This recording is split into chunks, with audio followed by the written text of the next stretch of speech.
कितने लोग हैं जो मुझे पहले भी सुन चुके हैं और दोबारा आए हैं? बहुत बढ़िया।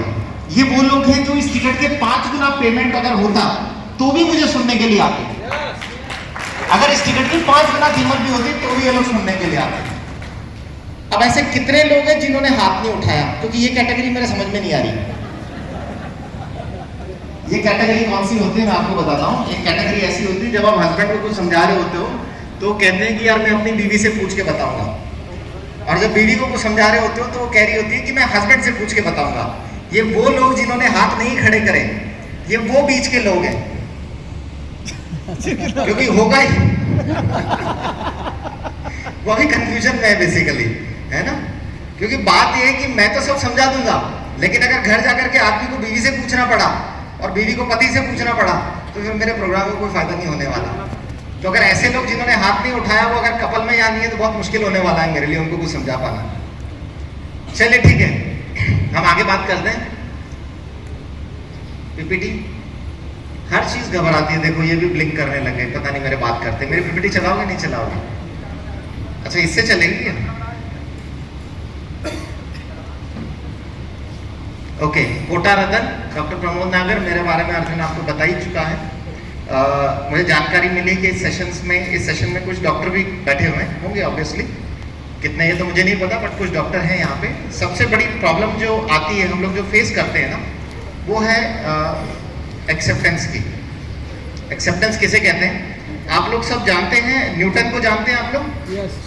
जिसने गुरुत्वाकर्षण का नियम दिया था, उसके सिर पे गिरा, और वो एक व्यक्ति था जिसने ये सोचा कि ऐसा क्या हुआ कि ये सेब हमेशा जमीन की तरफ नीचे ही गिरता है, ऊपर की तरफ क्यों नहीं जाता।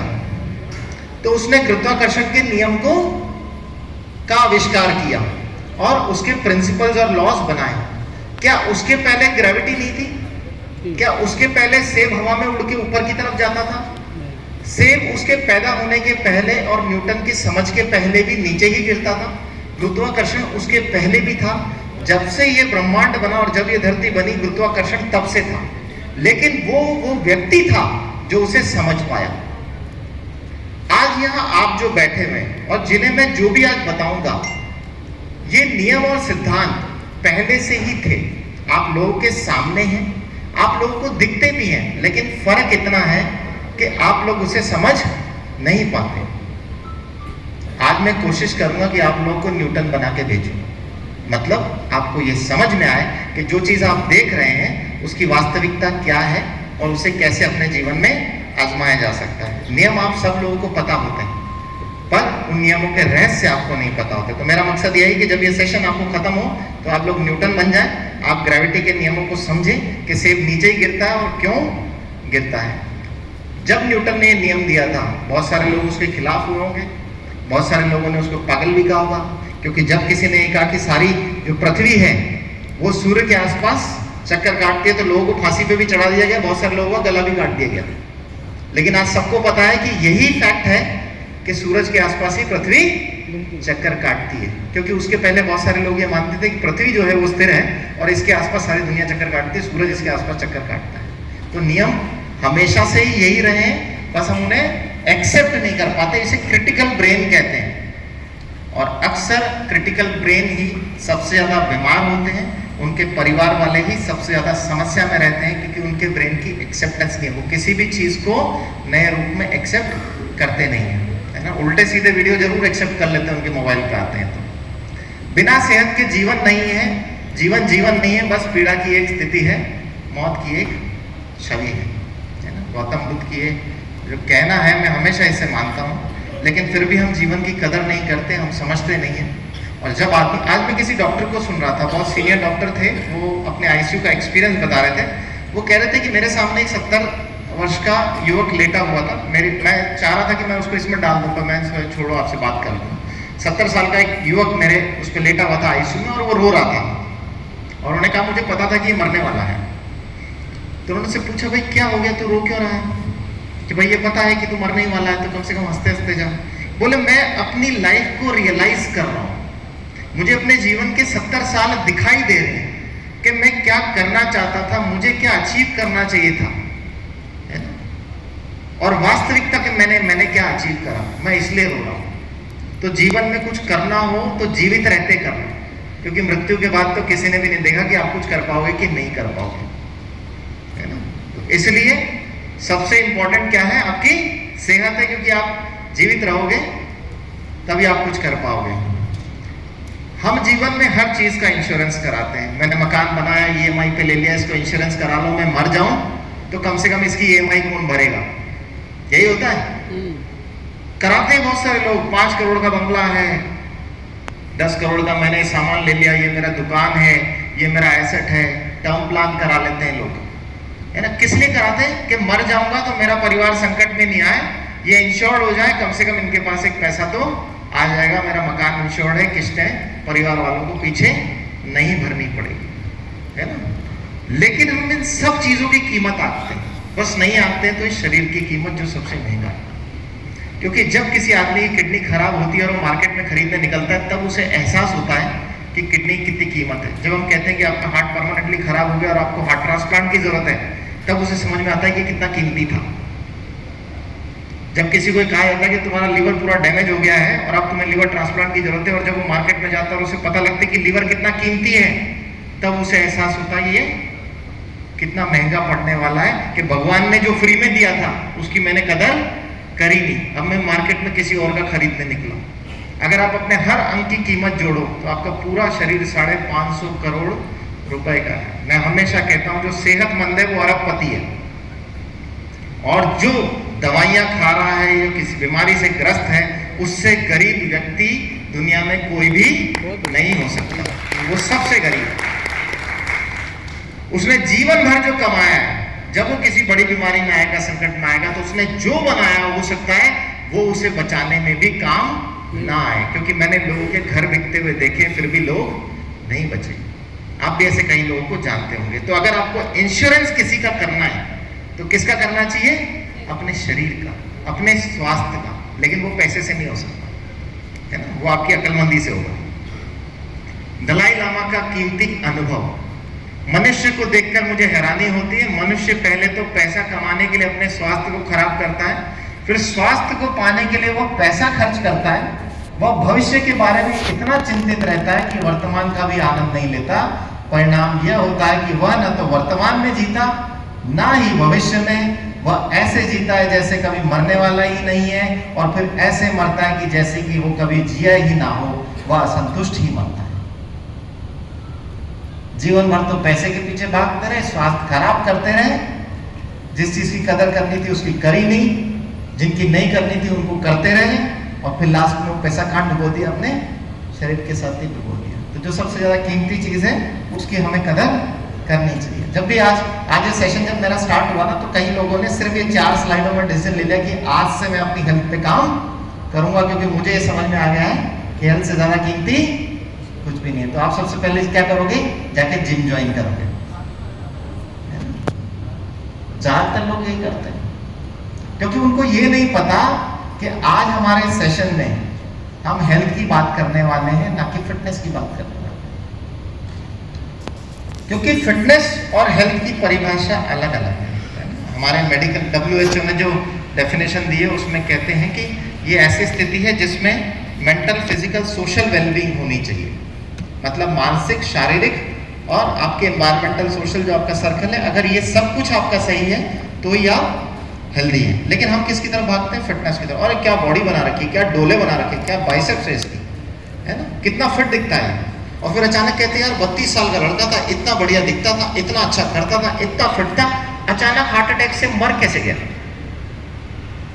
क्योंकि आपकी परिभाषा स्वास्थ्य की, फिटनेस देखने की, आप किसी को भी अच्छा देखते हो तो उसे फिट मान लेते हो, लेकिन आपकी अंदरूनी जो शरीर है ये आपकी वास्तविक जो है आपके जीवन को तय करती है। हेल्थ जिसे हम कहते हैं, हेल्थ निर्धारित होती है मल्टीपल पैरामीटर से। और अगर आप हेल्दी हैं, फिट हैं तो नहीं, फिट हैं तो आप कभी भी जा सकते हैं किसी भी बीमारी से। लेकिन अगर आप हेल्दी हैं, मतलब अंदरूनी रूप से आपकी कोशिकाएं मजबूत है, तो ना केवल आप बीमारी मुक्त जीवन जिएंगे, लंबा जीवन जिएंगे, आप एजिंग नहीं आएगी जैसे जापानीज जी रहे हैं आज की डेट में, है ना। तो अगर रोग मुक्त जीवन चाहिए तो आपको हेल्दी होना पड़ेगा, है ना। दवाइयों से अगर आपको मुक्त जीवन चाहिए।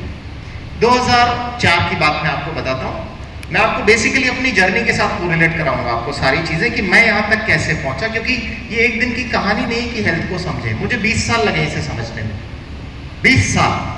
तो आज जो ये अगले कुछ घंटे में आपको बोलूँगा, मैं अपने 20 साल की यात्रा आपको कराऊंगा। और मैंने भी बहुत समझ के न्यूटन के तो सिर पे एक ही बार सेब गिरा, मेरे तो रोज ही गिरता था।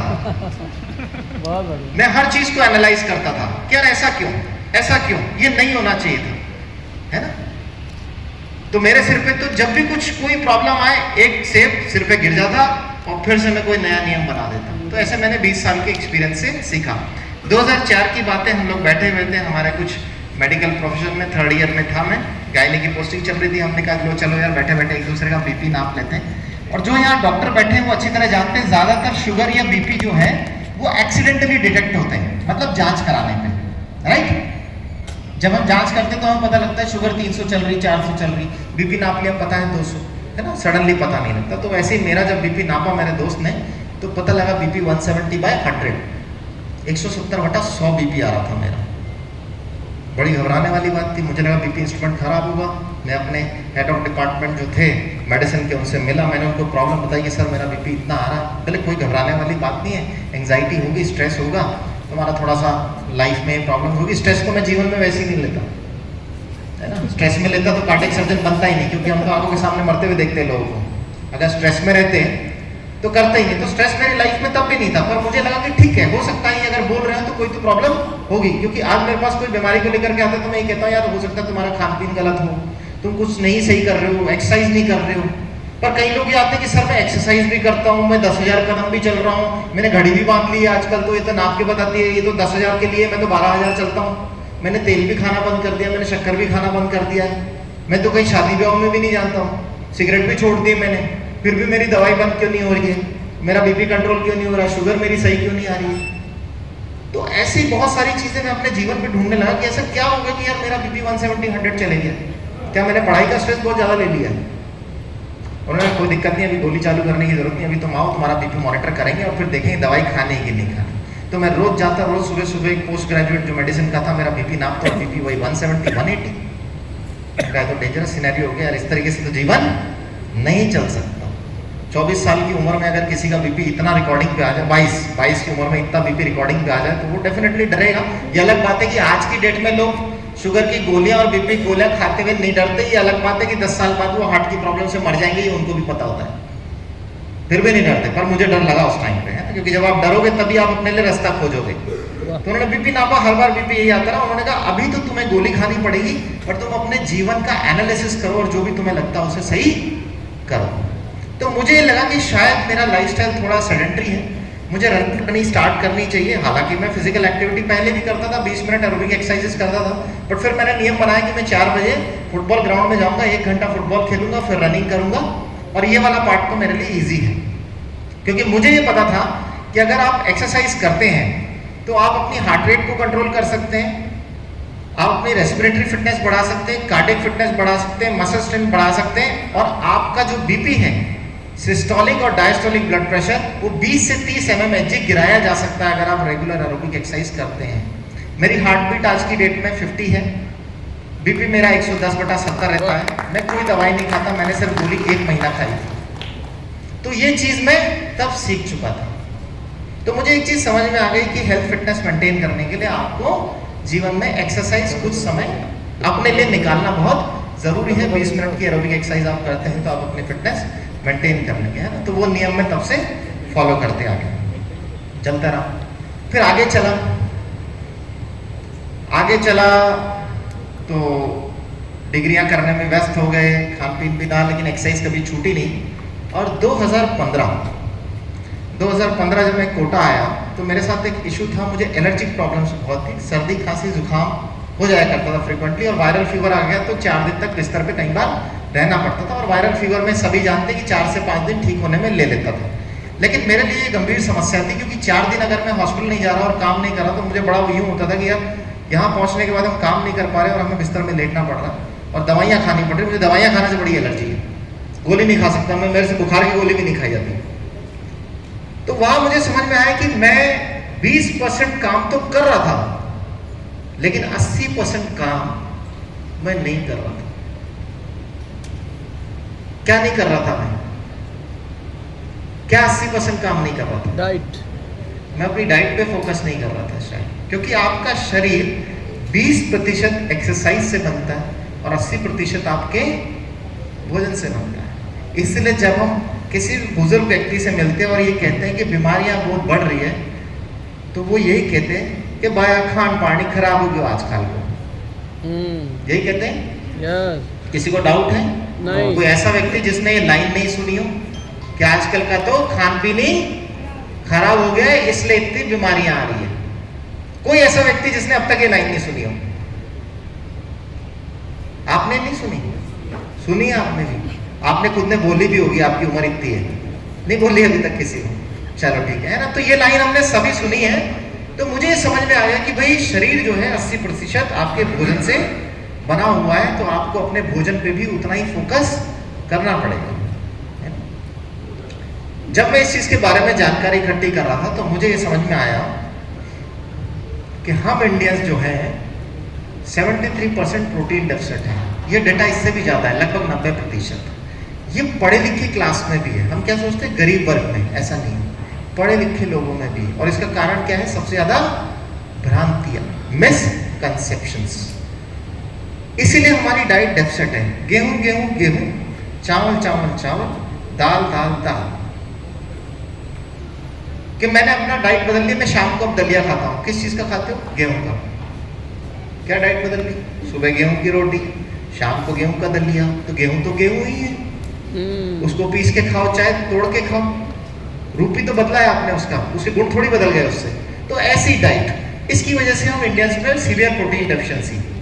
सिर्फ प्रोटीन ही नहीं है, अगर आज आप vitamin D, vitamin B12 test कराओगे तो 90% लोगों के कम आते हैं। लेकिन हमने ये मान लिया कि क्योंकि दुनिया के ही कम है तो इससे क्या फर्क पड़ता है? ये अलग बात है। विटामिन डी की डेफिशिएंसी कैंसर पेशेंट्स के साथ रिलेट करी गई है कि अगर ये आपको क्रॉनिकली डेफिसिट रहता है तो आप कैंसर पेशेंट बन सकते हो। लेकिन फर्क कुछ नहीं पड़ता, क्योंकि 90% लोगों को एक जैसा ही है। तो लोग ये कहते हैं मैं मरूंगा तो मेरा दोस्त भी तो मरेगा, हम सब साथ में ही मरेंगे, तो मुझे भी सुधारने की जरूरत नहीं। मैं अपने साथ वालों को कहता हूँ कि तुम मर जाओगे कोई दिक्कत नहीं, मैं तो अपने शरीर को सुरक्षित रखूंगा, क्योंकि कोई तो तुम्हारे पोते नाती उनके पोतों को बताया नहीं तुम्हारे बाप गलती क्या करता था। बहुत बढ़िया, गुड। नहीं, मुझे तो ऐसा कुछ भी नहीं है।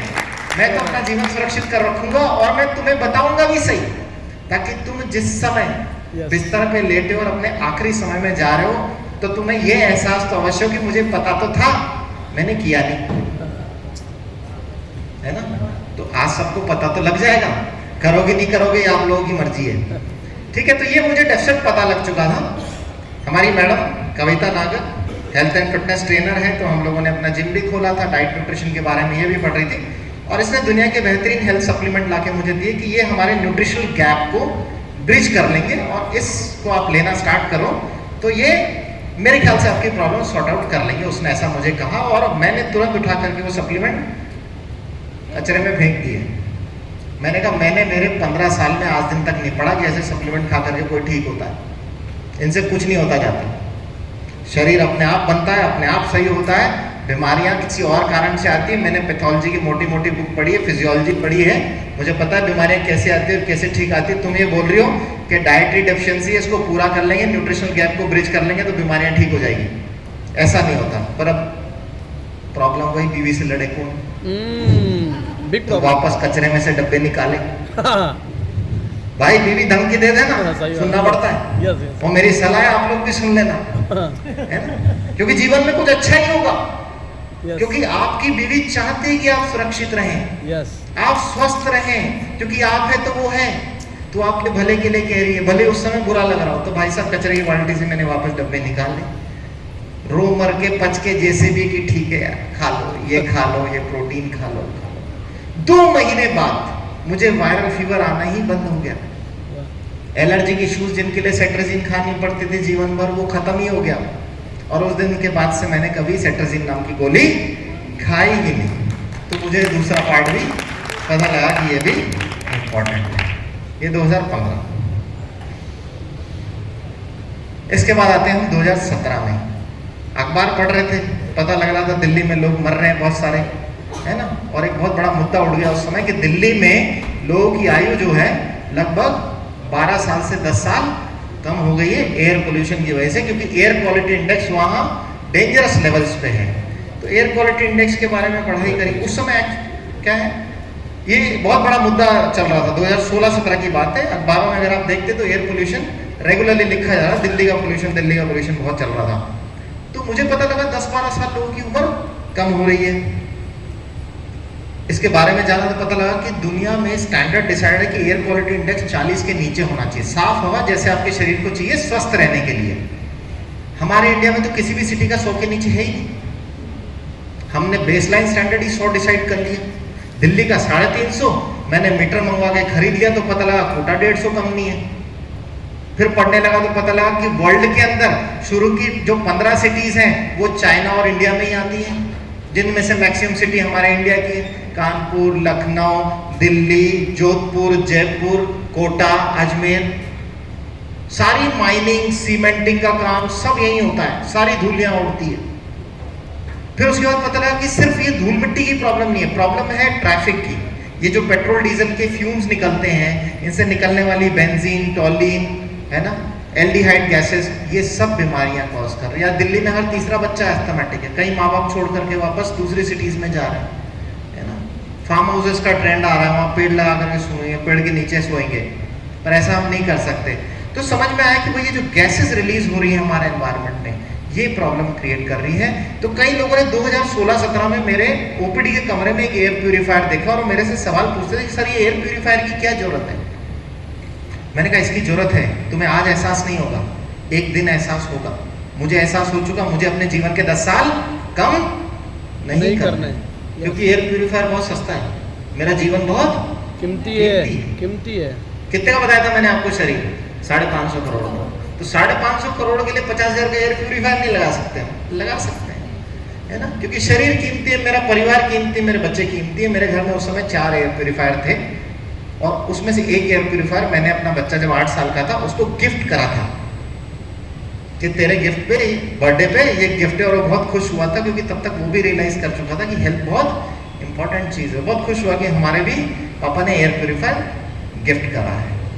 उस समय मार्केट में कोविड आया 2019 में, एयर प्यूरीफायर का ट्रेंड मार्केट में आ गया, लोगों ने एयर प्यूरीफायर खरीदने चालू करे।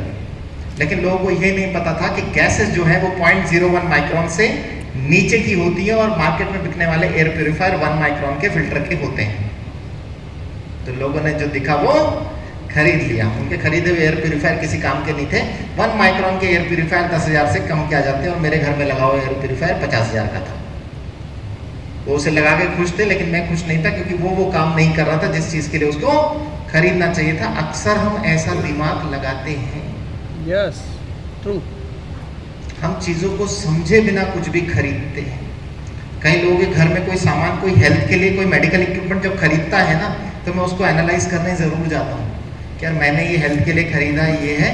और जब मैं एनालाइज करता हूँ, और वो मुझे सबसे पता है अच्छी चीज क्या, सर इसको लोग इतने में खरीदने में, इतने में ले आया दिल्ली में से, और फिर जब उसे एनालाइज करते तो पता लगता है कचरा है। अब मुझे समझ में नहीं आता कि उसने वो महंगा खरीद लिया कि सस्ता खरीद लिया, क्योंकि वो किसी काम का है ही नहीं। ऐसा दिमाग में इंडियंस लगाते हैं, मैंने ऐसा नहीं लगाया। मैं हमेशा जानता था कि इस चीज को खरीदना क्यों है ना, और क्या खरीदना है। तो एयर प्यूरीफायर उस समय आ गए। तो लोग जब 2019-20 में एयर प्यूरीफायर्स खरीदने लगे थे, उस समय मेरे पास ऑलरेडी ये सब चीजें थी। मतलब मैं समय से एडवांस चल रहा हूँ। तो आज मैं आपको जो चीजें दिखा रहा हूँ ये समय से एडवांस है, इसलिए हो सकता है आपको समझ में नहीं आए, क्योंकि मैं कौन हूँ? वो न्यूटन जिसके सिर पे रोज सेब गिर रहा है। 3 सेब तो गिर चुके ना, अब आपके सिर पे कितने गिरे मुझे पता नहीं है, 3 तो गिरा चुका मैं अभी तक। सेब नहीं गिरने के कारण देखो क्या होता है, अगर आपके सिर पे सेब नहीं गिरा तो ये कंडीशन हो जाती है। हम इंडियंस की मीडियन एज 28 साल है, अगर हम इसको डबल कर लें तो इंडियंस की एवरेज एज 65 साल के आसपास आती है। जापानीज की मीडियन एज 48 साल, उनकी एवरेज एज 100 साल के आसपास है। इसको पढ़ लो। अगर आप इतनी लिस्टिंग में देखोगे कंट्रीज में, तो इंडिया, भले ही हम कह रहे हो कि हम डेवलपमेंट की तरफ चले गए, तो अगर हम डेवलपमेंट की तरफ चले गए तो लिस्ट में हम इतना पीछे कैसे आ रहे हैं? बहुत पीछे हैं। हमारी मेडिकल फैसिलिटीज कितनी भी अच्छी हो गई हो, लेकिन मीडियन एज तो बहुत ही कम है। ये तो कहने वाली बात है। अगर आप अखबार पढ़ते होंगे तो आप देखते हैं कि 22 साल का लड़का हार्ट अटैक से चले गया, 25 साल की लड़की हार्ट अटैक से चली गई, स्टेज पे नाचते नाचते इसको हार्ट अटैक आ गया। अगर 25 और 30 साल के युवा हार्ट अटैक से जा रहे हैं तो हमारी एवरेज एज 65 साल तो नहीं हो सकती। ये तो झूठ है। कुछ चीज़ें जो हमें दिखाई नहीं जा रही, जब ये डेटा अपडेट होंगे तो आपको पता लगेगा एक्चुअली एवरेज एज इंडियंस की 45 से 50 के बीच पहुंच चुकी है। अब हम जो इसके आगे के जीवन जी रहे हैं वो आईसीयू में दवाइयों के भरोसे जी रहे हैं, उस पर घसीट रहा है वो 10 साल। इसे डिसेबिलिटी एडजस्टमेंट लाइफ ईयर्स कहते हैं। वो जीवन किसी काम का नहीं है जो आप आईसीयू में बिता करके अपने जीवन में जोड़ रहे हो। वो 10 साल किसी काम के नहीं लोग हैं, बट लोग उसको अपने जीवन में भी गिन ही लेते हैं अस्पतालों के चक्कर काटते काटते। अभी वो अरब देशों में वॉर चल रहा है ना, बहुत सारे लोग मर रहे हैं, बॉम्बिंग हो रही है, मिसाइल हो रही है। लोग सोच रहे हैं यार कि कंट्री साफ हो जाएगी अगर ऐसे वॉर चलता रहा। पता उन कंट्रियों के पहले इंडिया साफ हो जाएगा, क्योंकि उनका वॉर तो दिख रहा है, हमारा वॉर नहीं दिख रहा है, दिख नहीं रहा। हम बीमारियों से लड़ रहे हैं, हमारी लड़ाई दिखाई नहीं दे रही। देखो बाली उम्र में घेर रही बुढ़ापे में होने वाली गंभीर बीमारियां, हार्ट अटैक से लोग मर रहे हैं 40-45 में, बच्चों व युवाओं में हार्ट सेम शुगर बीपी और हाइपरटेंशन के बढ़ रहे हैं। ऐसे अखबार में हम लोग न्यूज़ अक्सर पढ़ते रहते हैं, पर हम इन पे ध्यान नहीं देते। हमारे लिए ठीक है, हो रहा है, सबको ही हो रहा है, सबके लिए प्रॉब्लम है, क्या दिक्कत है? नहीं, दवाई खा लेंगे ठीक हो जाएंगे। शुगर का मरीज शुगर की गोली खाता है, गुलाब जामुन खाता है और कहता है मेरी तो कंट्रोल नहीं रहती है उसको, लेकिन ये नहीं पता कि अंदर क्या चल रहा है, इसलिए उसको ठीक लगता है कि हाँ यार मेरे मशीन से शुगर नापी नॉर्मली तो है, अब क्या होगा। जो लोग यहाँ सोने के लिए आए हैं वो आराम से घर जाके सो सकते हैं, क्योंकि इस सेशन का कोई फायदा नहीं है अगर आप यहाँ पे नींद निकाल रहे हो। भाई कोई सो रहा है क्या? सो रहा है, नहीं सो रहा। चलो ठीक है, तो फिर हम आगे कंटिन्यू कर सकते हैं। इंडिया के अंदर अगर आप बीमारियों का सिनेरियो देखो तो लगभग 25% मौतें हार्ट की बीमारियों से हो रही है इस टाइम पे, 10% मौतें सांस की बीमारियों से, 10% टीबी से, 10% कैंसर से। मतलब अगर हम सिर्फ इस सेगमेंट को कवर करें तो रेस्पिरेटरी डिजीजेस जो मैंने आपसे एयर पोल्यूशन की बात करी, हमारा खान पीन जो मैंने आपसे बोला, केवल उसी वजह से मैक्सिमम लोग जा रहे हैं। तो अगर हम इन चीज़ों में करेक्शन करते तो हो सकता है हम इन चीज़ों को कवर भी कर पाएँ या हम इन मौतों को भी रोक पाएँ, हमारे किसी परिवार के जानकार को हम बचा पाएँ। बाकी मलेरिया पुलेरिया तो बहुत छोटी छोटी चीज़ें हैं जिनके ऊपर हमारा फोकस ज़्यादा है। 1 in 4 deaths in India occur due to heart disease. India में 4 में से 1 व्यक्ति हार्ट की समस्या से जाता है। मैं जो आपको बता रहा हूँ ये मैं नहीं कह रहा हूँ, ये डेटा है, ये नेशनल डेटा है, ठीक है। आप चाहो तो इसे गूगल करके सर्च कर सकते हो। इससे गंभीर स्थिति क्या है? 1 in 5 heart attack deaths world wide occur in India. दुनिया में अगर 5 लोगों की मौत हार्ट की बीमारी से हो रही है तो उसमें से 1 भारत में हो रही है। ये सबसे गंभीर स्थिति है। इसीलिए हम कैपिटल हो गए डायबिटीज के, क्या फर्क पड़ता है? इसीलिए हम कैपिटल हो गए हाइपरटेंशन ब्लड प्रेशर के मरीजों के, क्या फर्क पड़ता है? और इसीलिए हम कैपिटल हो गए ऐसी मौतों के। इसीलिए मैं कह रहा हूँ कि वॉर से कम खतरा है, कम लोग मरेंगे, बीमारियों से यहाँ ज़्यादा लोग मरने वाले हैं, इसलिए हमारा इंटरनल वॉर ज़्यादा खतरनाक होने वाला है अगर हम अब भी नहीं जगे। ये तो परसेंटेज की बात है, लेकिन अगर मैं नंबर में बात करूं तो आप वाकई में डर जाओगे, क्योंकि कोरोनरी आर्टरी डिजीज यानी हार्ट के ब्लॉकेजेस से होने वाली मौतें लगभग 1 करोड़ होती है इंडिया में सालाना। जब मैं एमबीबीएस में घुसा तो एक बड़ा वहाँ क्या था, ज़्यादातर एमबीबीएस कोर्सेज में जो बच्चे घुसते थे टॉपर होते थे। अब तो ट्रेंड चेंज हो गया, अब तो पैसा होना चाहिए।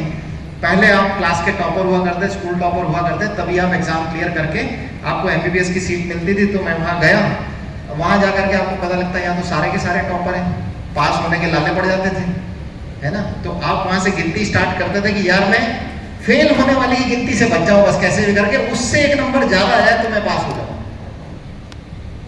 यहाँ 1 करोड़ की संख्या है सिर्फ हार्ट के ब्लॉकेजेस से मरने वालों की। ये संख्या बहुत बड़ी है, तो आपको भी अब से रेस लड़नी पड़ेगी कि मैं इस 1 करोड़ की संख्या में ना आ जाऊं। और अगर आपका एक भी नंबर कम हुआ तो आप फेल हो, और जिंदगी और मौत के खेल में बीमारी आपको सीधा ऊपर लेके जाएगी। और फिर वहां जाके आप गलतियां नहीं सुधार सकते। आप भगवान को कहोगे भगवान आप गलती नहीं करूंगा, एक बार वापस नीचे भेज दो तो वो मौका नहीं मिलता, है ना। तो स्ट्रोक, ब्रेन की बीमारी से 60 लाख लोग हर साल चले जाते हैं, है ना। सीओपीडी, मोटापे की वजह से, रेस्पिरेटरी प्रॉब्लम्स की वजह से 30 लाख लोग, बहुत लंबा बड़ा डेटा है ना। कैंसर से आप देखो 20 लाख लोग हर बार चले जाते हैं, मेजर प्रॉब्लम्स की वजह से। लगभग 2 करोड़ लोग कैंसर। अगर आप डेटा देखो, ब्रेस्ट कैंसर अगर सालाना 1,60,000 महिलाओं को हो रहा है, तो इसमें से 87,000 फीमेल्स इलाज के दौरान चली जाती है, या रिकरेंस की वजह से चली जाती है। बट फिर भी हमें क्या ब्रांडिंग करी जाती है कि चिंता मत करो, आज की डेट में हर चीज का इलाज संभव है, आप बिल्कुल ठीक हो रहे हो, आप बिल्कुल स्वस्थ हो रहे, दवाइयां आप पे बहुत बढ़िया काम कर रही है, आपकी शुगर बिल्कुल कंट्रोल्ड है, आप बिल्कुल टेंशन मत लो, आप 2 गुलाब जामुन खा भी लोगे तो कोई फर्क नहीं पड़ेगा, आपका बीपी बिल्कुल कंट्रोल्ड है, आप टेंशन मत लो, आपकी हार्ट की बीमारी बिल्कुल कंट्रोल्ड है, सब कंट्रोल्ड है, तो आदमी निमट क्यों गया? क्योंकि आपको बाहर से दिख रहा है, आपके ब्लड टेस्ट में आ रहा है कि सब कंट्रोल्ड है, लेकिन इंटरनली आपकी कोशिकाएं दिन ब दिन खराब हो रही है, जो आपको अभी दिख नहीं रही है। हम केवल दवाइयों के सहारे आपके ब्लड टेस्ट की रिपोर्ट्स को सही करे जा रहे हैं, इसीलिए कैंसर पेशेंट्स रिकरेंस से चले जाते हैं, बीमारियां वापस से लौट करके आती है, लोग चले जाते हैं। बस हमें इन्हें लौटने से ही रोकना है। अगर हम मृत्यु की बात करें तो आप देखोगे कि हर साल cancer, national cancer registry data का ये डेटा है, अगर आप हर साल देखोगे तो कैंसर पेशेंट्स बढ़ रहे हैं और कैंसर से मरने वाले लोगों की संख्या भी बढ़ रही है।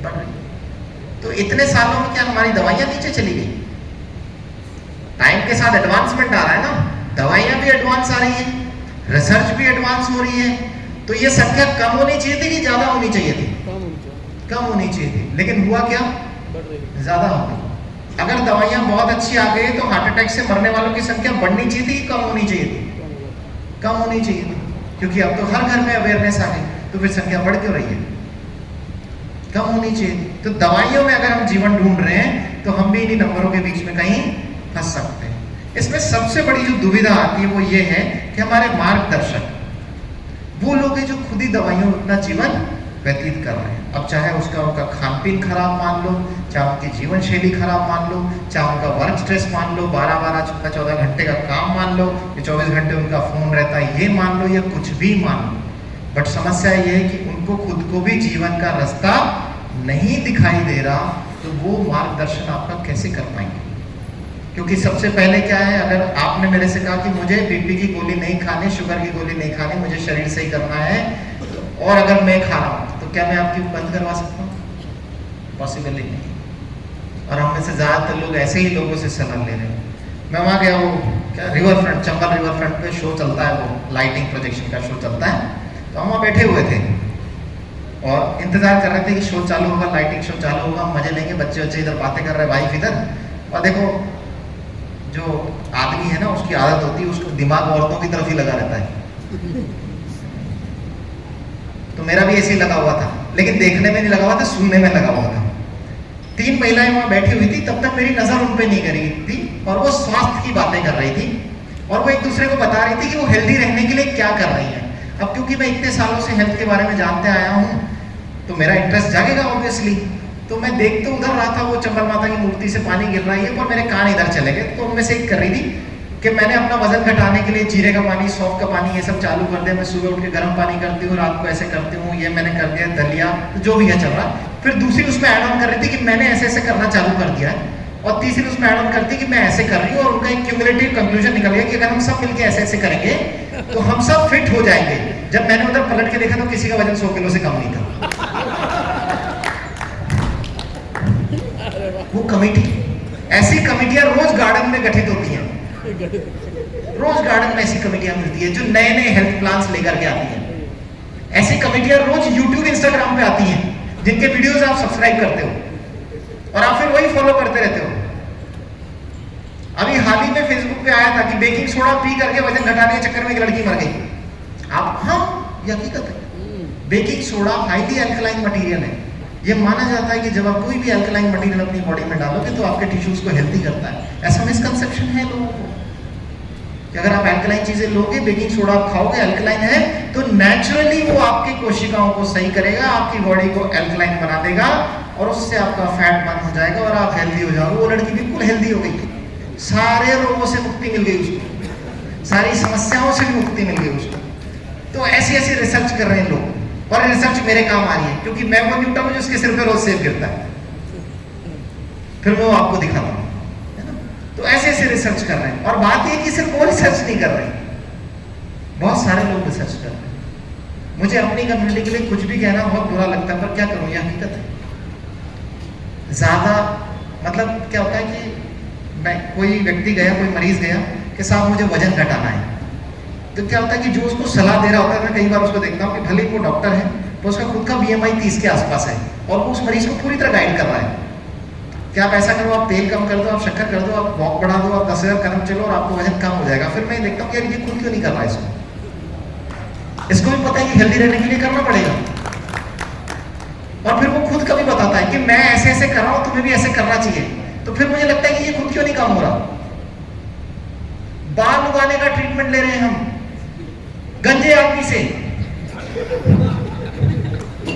गंजे आदमी से पूछ रहे बाल कैसे उगेंगे, और वो कॉन्फिडेंटली बता रहा है कि मिनॉक्सिडिल में ये घोल के मिला के लगा ले, तेरे बाल उग जाएंगे सारे के सारे। हाथों में बाल आ गए, सिर में नहीं आ रहे मालिश करते करते। पर एक्सपेरिमेंट खत्म ही नहीं हो रहे क्योंकि हमारे सलाहकार ही गलत है, हमने सही तरीके से शरीर को समझा ही नहीं है। 100 million in India now diabetic, over 44% in 4 years। पिछले 4 सालों में सबसे ज्यादा डायबिटिक कन्वर्जन इंडिया में आया। इस समय लगभग इंडिया में 13 करोड़ लोग शुगर की गोलियां खा रहे हैं, और इस पाइपलाइन में 15 करोड़ लोग और हैं जो शुगर की गोलियां खाने वाले हैं, जिनको हम प्री डायबिटिक कहते हैं। बहुत बड़ा नंबर है। ये लोग अगले 10 सालों में किसी न किसी गंभीर समस्या से जूझने वाले हैं, चाहे वो किडनी की प्रॉब्लम हो, चाहे हार्ट की प्रॉब्लम हो, चाहे ब्रेन की प्रॉब्लम हो। लेकिन अभी हम इस नंबर को सीरियसली नहीं ले रहे, और ये पिछले सालों में ये बढ़ते ही जा रहा है, और ये हर सिटी के अंदर है। इंडिया का कोई ऐसा कोना नहीं है जहां बीमारियां नहीं बढ़ रही। 75% diabetics are prone to renal heart ailments. Study research हो चुकी है कि 75% जो शुगर के मरीज हैं उनको हार्ट या किडनी की बीमारी होगी ही सही, डिपेंडिंग वो कितना स्ट्रिक्ट होता है। मेरे पास बहुत पेशेंट आते हैं बाईपास कराने के लिए जिनकी शुगर 250 चलती रहती है, HbA1c 9, 10, कैजुअल है बिल्कुल। जैसा मेरे तो सालों से यही चल रही है, इसीलिए तू मेरे पास आ गया। सालों से यही चल रही है इसलिए तो यहाँ पहुंच गया, और अभी भी मस्त है कि मेरे तो सालों से यही चल रही है। उसे अभी भी नहीं पता कि अगर अगले सालों तक भी यही चलती रही तो साल ज्यादा नहीं बचे उसके पास। लेकिन हम फिर भी उसे उम्मीद की किरण जगाते हैं कि तू टेंशन मत ले, गोलियों से सही हो जाएगा, इंसुलिन लगाएगा सही हो जाएगा, तेरी शुगर कंट्रोल हो जाएगी। ये अलग बात है कि तू बचेगा कि नहीं बचेगा, है ना। सांत्वना देना हमारा काम है। तो इतनी परसेंटेज बीमारियां बढ़ जाती है, आपके इतने ऑर्गन खराब होते हैं डायबिटीज से, फिर भी हम क्या रहते हैं। 20% डायबिटिक अंधे हो जाते हैं, ब्लाइंड, रेटिनल बीमारी की वजह से, क्योंकि डायबिटीज आपके खून की नसों को खराब कर देती है, आपकी बीमारियों को वहां तक लेके जाती है, नर्व डैमेज होती है, किडनी फेलियर हो जाते हैं। लेकिन हम उस बीमारी जूझते, बहुत सारे मरीज मेरे पास आते हैं, पैरों की झंझनाहट हो रही है, ठीक ही नहीं हो रही, अनकंट्रोल डायबिटीज की वजह से, न्यूरोपैथी हो चुकी, चला नहीं जाता, पैर भारी लगते हैं। अब उनकी शुगर कंट्रोल करा के मैं कर भी क्या दूंगा, क्योंकि वो तो इरिवर्सिबल डैमेज कर लिया उन्होंने। अब अगर मैं उनको तरीके भी सिखाऊंगा कि कैसे इसको रिवर्स कर सकते हैं, उनको विश्वास ही नहीं होगा क्या आप अपने शरीर को रिवर्स भी कर सकते हो, चीजों को सही भी कर सकते हो। क्योंकि अब इतनी समस्या में आप क्या करोगे, अगर आपको बुखार आ रहा है तो आप क्या करोगे बताओ, गोली खाओगे। अगर आपको गैस हो रही है, उल्टे हो रही है, आप क्या करोगे, गोली खाओगे। आपको चक्कर आ रहे हैं, आप क्या करोगे। ऐसा कौन व्यक्ति है जो यहां पे उल्टी दस्त लगने पे शरीर सुधारने की कोशिश करेगा। आप तो वो लोग हैं ना जो इससे 5 गुना पैसा देकर के भी आ सकते हो मुझे सुनने, इसलिए आप ऐसा करोगे। पर लोग ऐसा नहीं करते, सीधा सरल उपाय, गोली खाएंगे, ठिठकियां, और गोली ही खाते हैं। गोली किसी की भी हो सही नहीं है, लगेगी तो आदमी ऊपर ही जाएगा। Over 60% diabetics tested at camp didn't know they had disease. Diabetics के साथ प्रॉब्लम, उनको इतनी प्रॉब्लम हो रही है, उनको इतनी बीमारी आने वाली है। इसमें सबसे गंभीर स्थिति क्या है, 60% लोगों को तो ये पता ही नहीं है कि उनको ऐसी बीमारी भी है जो उनको संकट में डाल सकती है, क्योंकि उन्होंने चेक तो कराया नहीं। अस्पताल में जब मरीज आता है, भर्ती होता है, डॉक्टर साहब मैं बिल्कुल सही था, जैसे ही आपने सुई चुभई सैंपल निकालने के लिए मुझे शुगर दे दी। होता ही नहीं होता सर। इसके पहले तो थी नहीं, आपने जो सुई लगाई ना, आपने मेरा ब्लड लिया, उसके साथ आपने शुगर अंदर दे दी। अरे हम थोड़ी देंगे भैया, नहीं, ये तुम्हें थी, ये पहली बार पता लगा। 60% लोगों को पता ही नहीं है वो बीपी शुगर के मरीज हैं, क्योंकि चेक ही नहीं कराते। कई लोगों को मैंने देखा, उनको अस्पताल आके टेस्ट कराने से डर लगता है। वैसे लोग कहते हैं साहब हम एंजियोग्राफी तो नहीं कराएंगे। क्यों? कि साहब एंजियोग्राफी होगी, आप उसमें बीमारी निकाल दोगे, फिर उसमें छल्ला डाल दोगे या फिर बाईपास कर दोगे। अरे हम थोड़ी निकालेंगे डालेंगे, उसमें कुछ होगा तभी तो आएगा। तो लोग टेस्ट ही नहीं कराना चाहते कि बीमारी पता लग जाएगी तो कुछ भयंकर स्टार्ट हो जाएगा, तो उसी बीमारी में मरना चाह रहे हैं लोग। अरे आप जब तक अपनी समस्या को देखोगे नहीं, उसका समाधान कैसे करोगे? आज यहाँ कुछ लोग आए जिन्होंने कहा कि हम गोलियां खा रहे हैं और हम इससे परेशान हैं। मुझे खुशी होती है कि दुनिया में ऐसे लोग एग्जिस्ट करते हैं जो परेशान है गोलियां खा के और अपने जीवन को सुधारना चाहते हैं, क्योंकि ज्यादातर लोग तो खुश हैं, जैसा जीवन चल रहा है बढ़िया है। अरे दुनिया मर रही है, हम भी मर जाएंगे, 2 सिगरेट लगाओ, मस्त रहो, क्या फर्क पड़ता है यार, अपन सब साथ में ही जाएंगे, 5 लोग एक साथ, वो कार एक्सीडेंट में ही जा सकते हैं एक साथ, नहीं तो एक निकल लेगा। 3 दिन नींद नहीं आती दोस्तों को, मेरे पास आते हैं, सर मेरी हार्ट बीट तेज हो गई, मेरा दोस्त कल हार्ट अटैक से मर गया। हम और वो एक ही उम्र के थे, 32 साल के। होता है। मैं कहा तू हार्ट बीट तेज मत करे, तो अपना जीवन सुधार, पर वो जीवन नहीं सुधारेगा। फिर वो अगले दिन उसी नुक्कड़ में बैठे हुए होंगे, चाय फूंक रहे होंगे, 2 सिगरेटें फूंक रहे होंगे और अपने दोस्त को याद कर रहे होंगे, यार बड़ा बुरा हुआ उसके साथ, वो हार्ट अटैक से निकल गया। वो ये नहीं सोच रहे कि अब भी वो वही कर रहे हैं जो पहले कर रहे थे। उन्होंने अभी जीवन सुधारने के लिए कोई डिसीजन नहीं लिया है ना। तो ये समस्या हो जाती है कि हम अपनी बीमारियों को ढूंढते ही नहीं। डायबिटिक्स पेशेंट के साथ प्रॉब्लम कहां पर आती है? दवाई खाते हैं, ब्लड की शुगर कंट्रोल हो जाती है, पर उन्हें ये नहीं पता कि दवाई काम कैसे करती है। दुख की बात यह है कि लिखने वाले भी कई लोगों को ये नहीं पता कि ये दवाई उनके शरीर पे काम कैसे कर रही है और उनके साथ एक्चुअल प्रॉब्लम क्या है। हम लोग ये मानते हैं कि शुगर का मरीज, जो टाइप 2 डायबिटीज हम कहते हैं, उसको इंसुलिन की कमी होने की वजह से शायद उसको शुगर जो है कंट्रोल नहीं हो पा रही है, लेकिन ऐसा नहीं होता। स्टडीज ये बताती हैं कि 90 से 95% लोग जो शुगर के मरीज हैं, टाइप 2 डायबिटीज जो गोलियां खा रहे हैं, उनकी बॉडी में इंसुलिन का लेवल तो नॉर्मल आदमी से ज्यादा है। वास्तविकता में उनके शरीर में इंसुलिन काम नहीं कर पा रहा, जहां जाके उसको काम करना था वहां वो काम नहीं कर पा रहा। उनमें प्रॉब्लम इंसुलिन डेफिशिएंसी की नहीं है, इंसुलिन रेजिस्टेंस की है। इस बच्चे की बुद्धि में तो कुछ घुसता ही नहीं है। पहले उसके दिमाग का कचरा साफ करो, फिर घुसना चालू होगा। इसलिए कहता हूं पहले साफ करो, तभी तो भरेंगे। बाल्टी में कचरा पहले भरा हुआ। ऐसे ही आपकी कोशिकाएं किसी वजह से उनकी चैनल्स खराब हो गई हैं, किसी वजह से उन पे कुछ ऐसी कोटिंग्स हो गई है, कुछ ऐसे नॉन फंक्शनल प्रोसेस हो गए कि वो इंसुलिन को रेगुलेट नहीं कर पा रहे, सेल के अंदर नहीं ले पा रहे, इसलिए वो सेल ग्लूकोज यूज नहीं कर पा रहा। हमें इंसुलिन रेजिस्टेंस को सही करना है। जैसे हम जिस वजह से वो रेजिस्टेंस डेवलप हुई उस सेल में, उसको सही करेंगे, इंसुलिन अंदर जाने लग जाए, क्योंकि उसकी कमी तो आपके शरीर में है ही नहीं, आपकी शुगर ऑटोमेटिकली सही होने लग जाए। बहुत सिंपल सा कंसेप्ट है, बहुत सिंपल सी साइंस है। इसीलिए डायबिटीज रिवर्सल के बहुत सारे प्रोग्राम चलते हैं। वो कुछ नहीं करते, वो आपके इंसुलिन रेजिस्टेंस को सही करते हैं। लेकिन अगर हमें ये समझ में नहीं आता और एक डायबिटीज की बॉडी में इंसुलिन का लेवल बढ़ा ही रहता है, तो ये लोग मेटाबॉलिक सिंड्रोम में जाते हैं। मेटाबॉलिक सिंड्रोम क्या होता है आप देखिए। इन लोगों को क्रॉनिक कार्ब क्रेविंग होती है, मतलब इनको मीठा खाने की याद आती है। इसीलिए शुगर का मरीज गुलाब जामुन खाए बिना नहीं रहता। ये समस्या उसके ट्रीटमेंट से चल रही है। जो गोलियां खा रहा है वो ज्यादा कार्बोहाइड्रेट खाता है, उससे उसका ब्लड ग्लूकोज और ऊपर जाता है। उसके पैंक्रियास और इंसुलिन बनाते हैं, वो इंसुलिन सेल रेजिस्ट करता है, वो सर्कुलेशन में आता है। सेल एनर्जी प्रोड्यूस करने के लिए स्ट्रगल करते हैं, क्योंकि उनको ग्लूकोज से एनर्जी बनानी है, क्योंकि वो इंसुलिन नहीं ले पा रहे, तो वो एनर्जी बना नहीं पा रहे होते। और इंसुलिन बनता है बॉडी में, और इंसुलिन आता है और उससे इन्फ्लेमेशन पैदा होता है। इंसुलिन आपकी बॉडी में इन्फ्लेमेशन का काम करता है। जैसे मैं बाहर से चोट मारूंगा तो आप लाल हो जाओगे, वहां सूजन आ जाएगी, ऐसे ही इंसुलिन अंदर से कोशिकाओं को थपड़े देता है और वो कोशिकाएं काम करनी खराब हो जाती है। कहाँ की? पैंक्रियास की नहीं, आपके शरीर की। इसीलिए बाकी जगह की कोशिकाएं उनकी खराब होने लग जाती है, वो मोटे हो जाते हैं, उनको मल्टीपल प्रॉब्लम्स डेवलप होने लग जाती है, उनका इम्यून सिस्टम वीक हो जाता है क्योंकि सेल काम ही नहीं कर पा रहे तरीके से बाकी जगह की। तो डायबिटीज की प्रॉब्लम पैंक्रियास में नहीं है, डायबिटीज से प्रॉब्लम कहाँ आ रही है? पूरे शरीर में डेवलप होने लगी है, लेकिन फिर भी हम गोली खा करके इस लेवल पे चलते रहते हैं।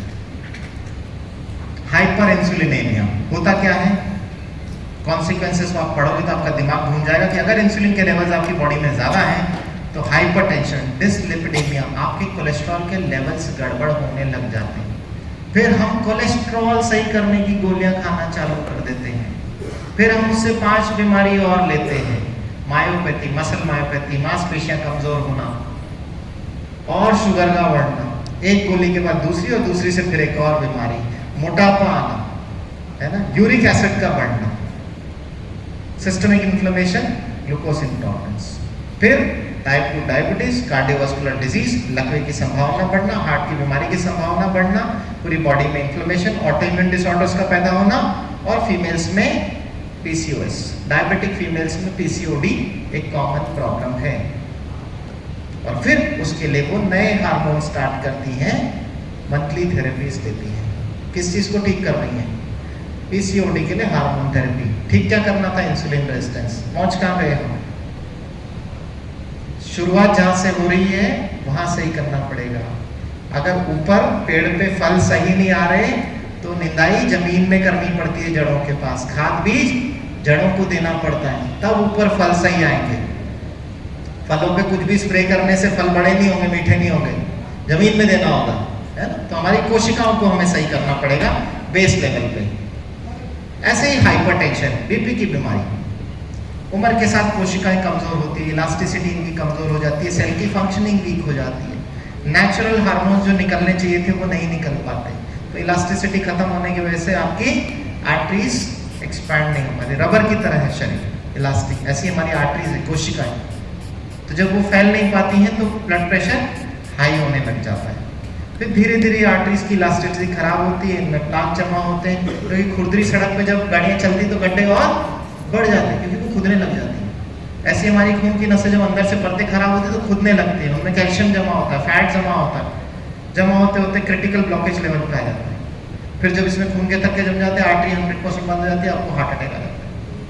ब्लड प्रेशर पहली सीढ़ी है जो आपको बताने वाली कि 6ठी 7वीं सीढ़ी पे हार्ट अटैक आएगा। तो अगर आपको वहां जाके बचना है तो पहली सीढ़ी पे ही उतरना पड़ेगा, वापस नहीं उतरना पड़ेगा ना, जैसे मैं उतरा हूं।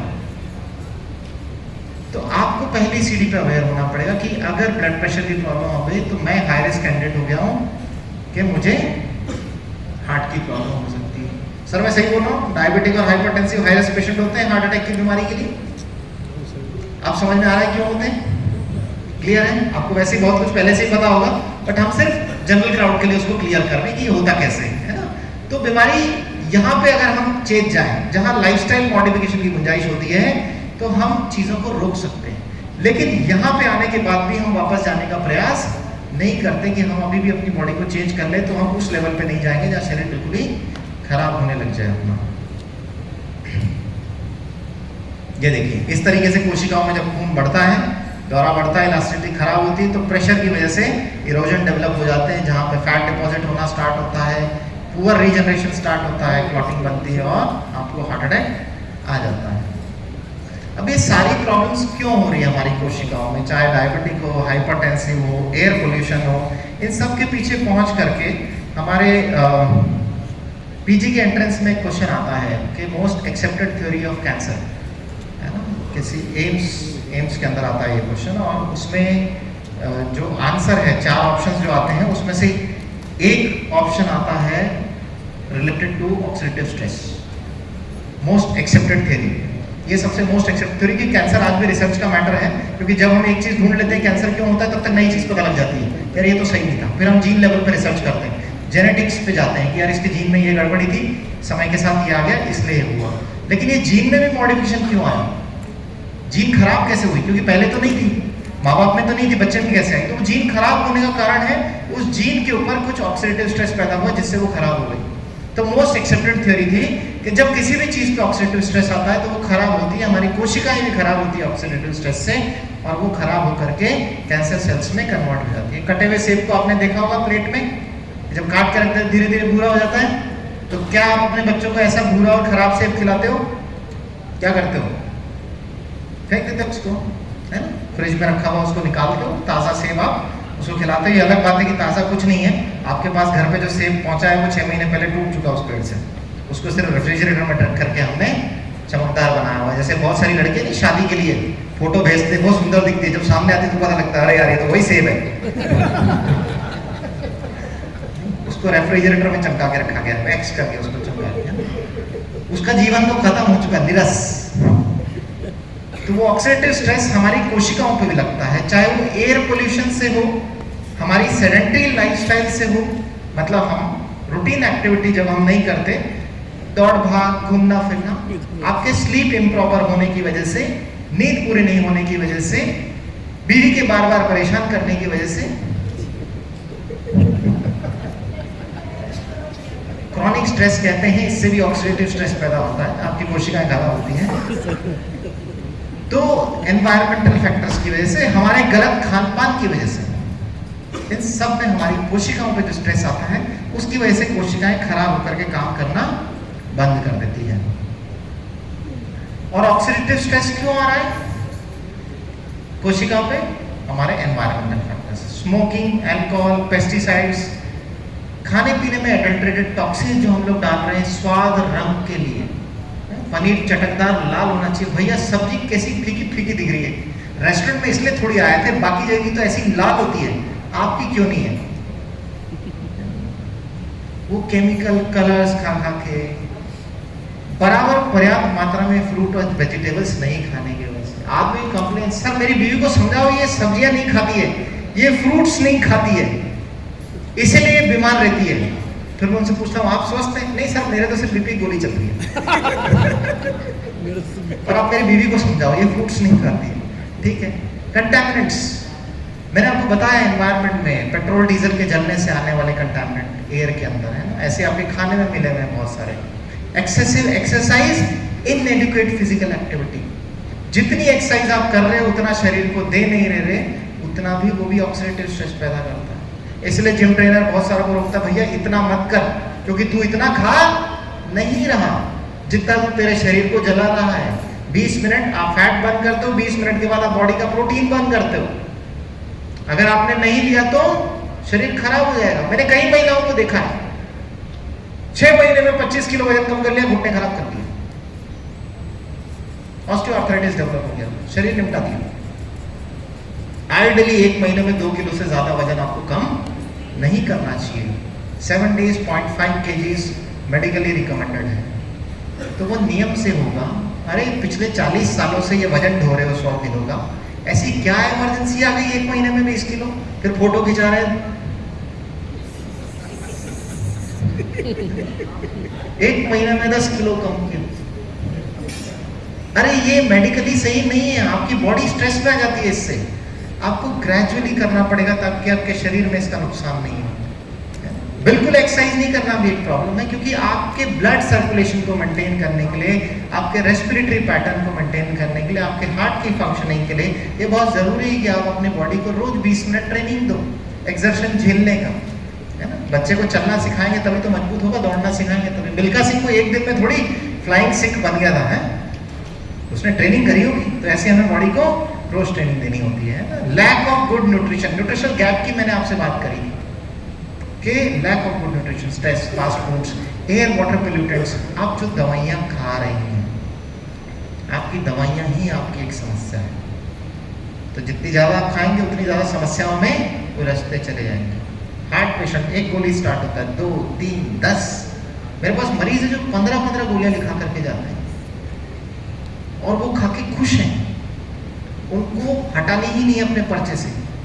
मैं उनको कहता हूँ कि मुझे ऐसा लग रहा है कि शायद इस गोली की जरूरत आपको नहीं है, मैं इस बार आपके पर्चे में नहीं लिख रहा, अगर आपको कोई समस्या हो तो मुझे फोन करना, अगर आवश्यकता लगेगी तो हम दवाई को वापस से जोड़ देंगे। मैं इतना के खत्म होता हूँ, मरीज क्या बोलता है पता है? साहब गैस की गोली तो जरूर लिख देना, वो तो चाहिए ही चाहिए मेरे को।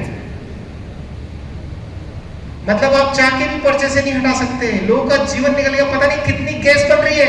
यहाँ इंडिया में गैस की कमी आ रही है और लोग गोलियां खा के कम प्रोडक्शन कर रहे हैं। सिलेंडर पे सिलेंडर भर दे इंडियंस, इतनी गैस बन रही है लोगों के, इतनी गोलियां खा रहे हैं, फिर भी पता नहीं क्यों हम एलपीजी गैस बाहर से मंगवा रहे हैं। अब ये फ्री रेडिकल्स जब बनते हैं तो करते क्या आपके शरीर में? डीएनए डैमेज, सेल के अंदर जाते। मैं इसकी साइंस पे और आगे जाऊंगा, धीरे धीरे आप पेशेंस रखना, आपको सब समझ में आएगा बेसिकली हम जो बात कर रहे हैं वो अंदर काम कैसे कर रही है। क्योंकि यहाँ सब मेडिको नहीं बैठे हुए, सब डॉक्टर नहीं बैठे हुए, तो मुझे जनरल पब्लिक के हिसाब से बात करनी पड़ेगी। डीएनए डैमेज, ये जो फ्री रेडिकल्स आपके बनते हैं है ना, इन्हें हम इलेक्ट्रॉन स्टीलर्स भी कहते हैं। इलेक्ट्रॉन स्टीलर्स आपके कोशिकाओं में से बाली की तरह ये शक्ति खींच लेती है। बाली को जानते हैं आप? जब सुग्रीव उससे लड़ने गया ना, तो बाली को वरदान था कि जैसे तुमसे कोई लड़ने आएगा तुम्हारे सामने वाले की आधी शक्ति ले लोगे। तो इन्हें हम कहते हैं इलेक्ट्रॉन स्टीलर्स। जैसे ही आपके सेल के कांटेक्ट में आते हैं, ये उनकी आधी एनर्जी खींच लेते हैं, इलेक्ट्रॉन स्टीलर्स। और जैसे ही आपकी कोशिका कमजोर होती है, वो काम करना बंद कर देती है। इन्हीं को हम फ्री रेडिकल्स कहते हैं, बाली। तो आपकी कोशिका सुग्रीव है और वो इलेक्ट्रॉन स्टीलर जो है वो बाली की तरह है। तो जब आपकी कोशिका ऐसे फ्री रेडिकल के सामने आती है, वो सरेंडर कर देती है, मार पिट करके आती है। फिर उनको मुझे राम बन के आना पड़ता है कि तुम चिंता मत करो, इस बार मैं धनुष लेके आया हूँ, तुम जाके लड़ो माला पहन के, मैं खड़ा हूँ पीछे से।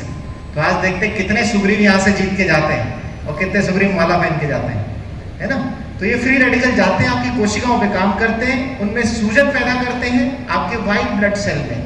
व्हाइट ब्लड सेल आपके इम्यून सिस्टम का पार्ट है और आपके इम्यून सिस्टम को स्ट्रॉन्ग करते हैं। इम्यूनिटी बढ़ाने के लिए आपको अपने व्हाइट ब्लड सेल्स को स्ट्रॉन्ग करना पड़ेगा। 3 दिन के अंदर एक किसी भी वायरस से लड़के आपके शरीर को बचा सकते हैं। ये अलग बात है, कोरोना में बहुत सारे लोग चले गए क्योंकि उनको इसका कंसेप्ट नहीं पता था। मुझे कंसेप्ट तब भी पता था कि अगर आप बॉडी को स्ट्रॉन्ग रखो तो कितना भी स्ट्रॉन्ग वायरस हो दुनिया में, 3 दिन के अंदर आप उसे, आपका शरीर खत्म कर सकता है। इतना स्ट्रॉन्ग है हमारी बॉडी का सिस्टम। मैंने पूरे कोरोना में बिना मास्क लगाए घर पे बैठा के बहुत तसल्ली से मरीज देखे। मेरी बीवी तो लड़ गई थी एक बार इस चक्कर में, लेकिन मैं फिर भी देखता था। मैंने उसको यही कहा, डरने की जरूरत नहीं, कोरोना से कोई मरता नहीं है। ये अलग बात है कि इनको शरीर का विज्ञान नहीं पता, मुझे पता है।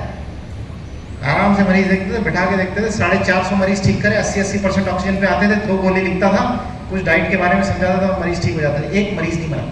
मेरे पास ऐसे भी मरीज हैं जिनको ये बोल करके भेजा गया कि तुम्हें वेंटिलेटर की आवश्यकता है, चले जाओ, और मैं उनको कहता तुम्हें किसी चीज की आवश्यकता नहीं, तुम घर चले जाओ, और वो ठीक घूम रहे हैं। सिर्फ आपको कोशिकाओं को सही करने की आवश्यकता है। लड़ाई तो शरीर खुद ही लड़ लेगा किसी बीमारी से, इतना मजबूत बनाया भगवान ने। इसीलिए तो सभी जीवों के ऊपर हम हैं।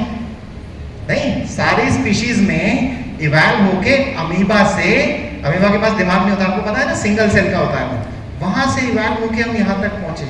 लेकिन जीवन कैसे जी रहे हैं? अमीबा जैसा, जिसके पास दिमाग नहीं है। एवोल्यूशन में हम सबसे हाई ग्रेड स्पीशीज बन गए। इतना रिफाइन करके भगवान ने हमारे शरीर को बना दिया कि इतनी सारी इसमें चीजें हैं, techniques, best machinery of the world, लेकिन फिर भी हमें इस पर भरोसा नहीं। हमें केवल भगवान के दिए हुए रूप को सही रूप में रखना है, क्योंकि बच्चे बीमार पैदा नहीं होते, वो सही पैदा होते हैं। बीमारियां वो समय के साथ लेते हैं, ग्रहण करते हैं, गलत आदतों की वजह से, उनके माँ बाप की, क्योंकि वही वो बच्चे सीख रहे होते हैं।